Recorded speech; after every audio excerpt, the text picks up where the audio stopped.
경찰이 화성 연쇄 살인 사건의 유력한 용의자를 확인한 경위를 설명을 했는데요.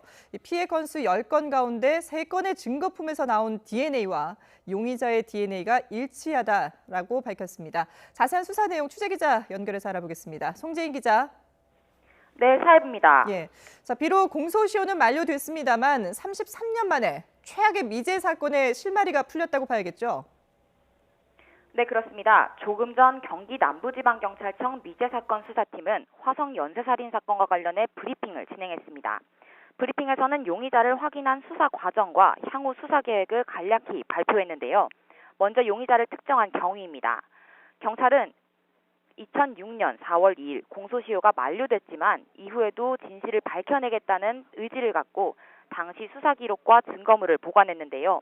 국내외에서 다양한 제보를 받아 사실을 확인하면서 수사를 진행해왔습니다.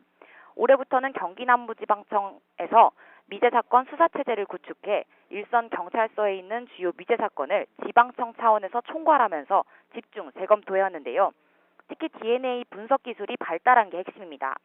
사건 발생 당시에는 DNA가 검출되지 않았지만 경찰은 오랜 기간이 지난 후에도 재감정할 때에 DNA가 검출된 사례가 있다는 점을 착안해서 수사를 진행해왔습니다. 지난 7월 15일 현장 증거물 일부에 대해 국과수의 DNA 감정을 의뢰한 건데요.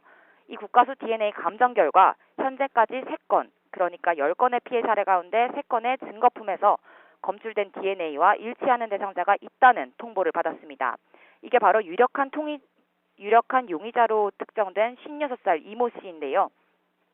이렇게 용의자를 특정한 경찰은 향후 수사 계획 또한 발표했습니다.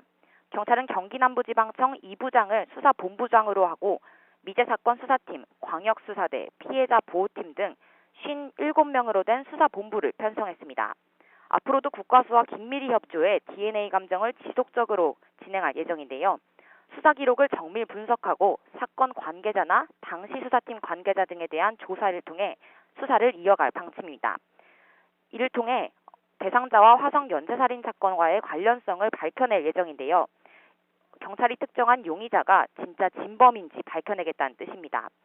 이렇게 용의자는 특정됐지만 법적인 처벌은 어렵습니다.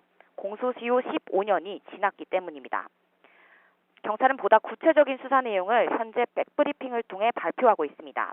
자세한 소식 들어오는 대로 이어 전해드리겠습니다. 지금까지 전해드렸습니다.